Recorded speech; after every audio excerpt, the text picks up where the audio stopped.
سلام علیکم دوستان زنده سلامت خانه با سلام باشین. نگاه کنیم من چگونه تیار میکنم برنامه برای شما. دسته میسونی که برای خودم می نویسم. نگاه کنیم پشت رو گوشت که می نویسم با اینجا خط گوشه با خط میزنم، خط گوشه با مخفی کلیم رو خودم ایلو میکنم.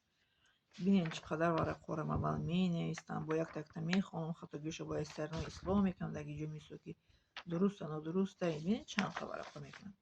بعد اینو که میسو اول که برآمد کردگی میخه خط میزنم که برآمد کردگی می ورق قرآن دستین قدمش که برآمد کردگی ملکای انا ببینیم با نویسندگی میسو نویسندگی با ای طرف میخه نویسندگی میسو که جوهی که میسو که معلومات یادم میاد در اون دیگه می نویسم.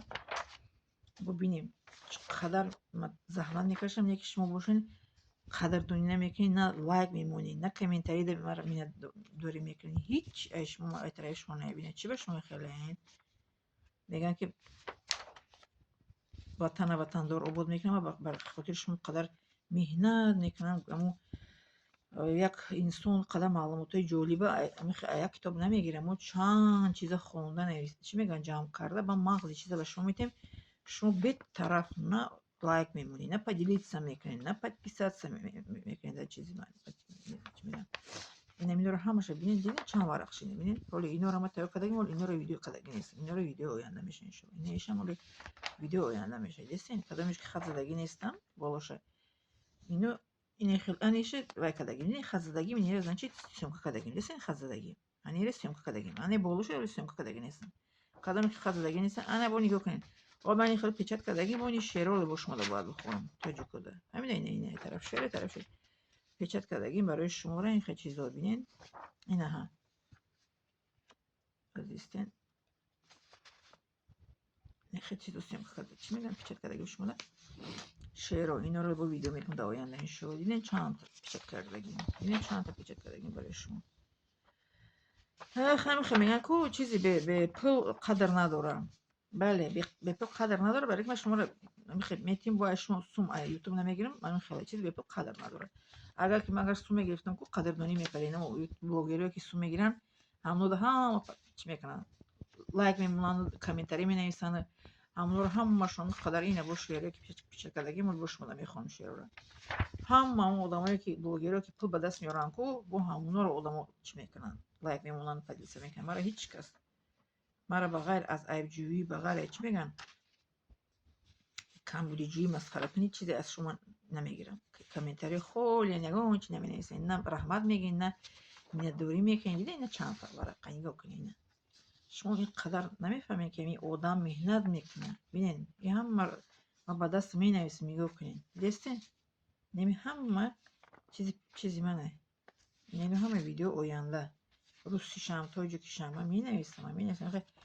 نبینین ورقا رو پیش می نویسم. همه اینا مهنتی من. شما مهنتی من قدردانی نمیکنین. در نزد خداوند خیلی جاور میشن که با جای رحمت گفتم مرا سنگ میزنین شما. اینا پشت رو نویسدگیم. اینو هم مشغول ویدیویی که نکردگی مولی کدامش خط زدگی نیست کردگی نیستم. قدردانی کنین، خیلی نادیده نگیرین.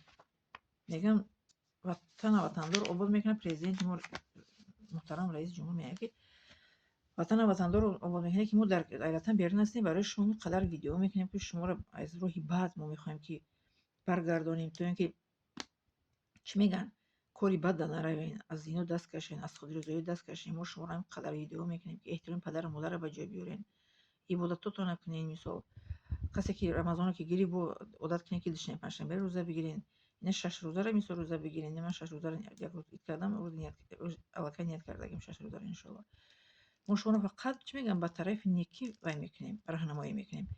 لیکن شما یک قلم نویسین که رحمت معلمه جون دستاتون درد نبینه، مهنتکاتون راحت شه بینین.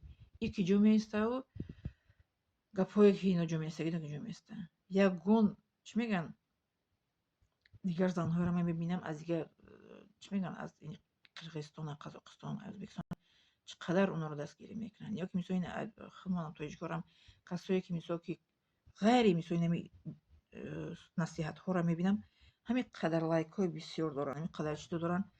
من شما رو میگم برای ثواب کنین این کاره، برای ثواب ختم، برای جونی ختم کنین که لایک میمونی کس تماشا میکنه یا که میسو پادلیس میکنه کس تماشا میکنه در ثواب ما هم شما هم چی میشین.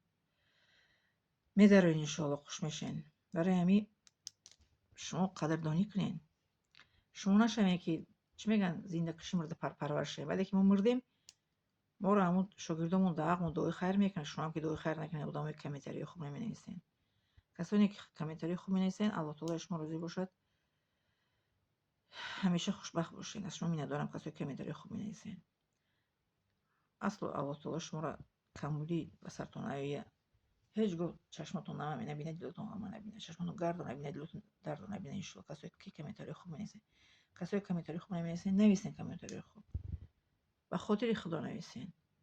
ببینین چقدر من برای شما زحمت میکشم مینویسم، قدر چیزا رو ببینین. همین قدر چیزا نبود پیچت کردم و اینا رو در ویدیوهای آینده ان شاء الله برایشون پیشنهاد میکنم. ان برای که فهموندن در کار شعر رو ما باید بخونم داشته باید بفهمم درباره علم دانش است. لیکن قدردانی نکنه جویم نیم. کسی قدردانی کنه کسی را قدردانی میبینه از دیگر کس. کسی که شما مرا قدردانی کنه قدردانی پس از دیگر کس نمیبینه. برای که تگرسل سوره زلزله کسی نکی کنه ببینه کسی بعدی کنه ببینه. این نمینه به شما گفتم اینه من میشینم مینویسم. موازی کار ده هیچ که جو کار نمیکنه. یک کاری من است. یکم کاری منم یوتیوب پول نمیده قدردانی نمیکنه. خاطر به شما قدردانی کنه که لایک مون اینو پدیلیس کنه که آدمو تماشا کنم من ثواب گیرم. ثواب ده میشه اومد از زیاد بیه بسیار بیه سوم کنم میگیرم خسته. خب امین چی میگن ثواب بیه اومده بگیرم یک کار کردم ثواب بگیرم. اجا که 34 کس 36 کس شما تماشا میکنین 50 کس مرا تماشا کنه ثواب من زیاد میشه. این برای ما خوبه برای شما هم ثواب میشه. نخوام دیگه بشینم شما رو بکنم فقط میگه پزنم شما کودک نیستین که شما رو زورا کنیم که خی کنی و خود کنی. آدمای با عقل تماشا میکنین. ما را آدمای 23 و 24 سال زیاد میکنن. چیز من میبینم آدمای مایده تماشا نمیکنن. وای کمون التماس وای کمون پجلیس کنه که آدمو تماشا کنن که من ثواب بیارم. من سوم کنم میگیرم میخوام ثواب بگیرم. سوم که نمیگیرم ثواب بگیریم که در قیامت مرا ثواب کار کردگیم در قیامت مرا چی شود دستگیری میشه ان شاء الله. شما هم ثواب میشه شما هم دستگیری قیامت. این صدقه جاریه. علم دادن دانش دادن با آدمو که میتونه به شما میتیم شما به کسی دیگه تدریس میکنین. لایک میگم کسی دیگه تماشا نکو شما کسی دیگه رو چی کردگی میشه راهنمایی کردگی میشن. شما هم صدقه جاریه ده چی میشین خوش میشین. فهمیدین صدقه جاریه وقتی انسان زنده ثوابش میره بعد از دنیا رفت کوم بعد که از دنیا رفت وفات کرد تا قیامت ثوابش رفتن میگیره. میگه رحمت به پدر رحمت به پدر مادری که این علم و میسوکی راهنمایی رو با ما نشون داد. ما شما رو ایرو هیبت میخوایم که بگردانیم. زنا نکنین خود زایی نکنین پدر مادر احترام کنین نماز خوانین روزاتون نگیرین برو روزای الهی گیرین. چی میگن که ویدیو بیمانی تماشا نکنین صورت بیمانی تماشا نکنین. همین رو ما به شما میگیم. چی میگیم دیگه ما شما میگیم مصومتین توبندگی نکنین.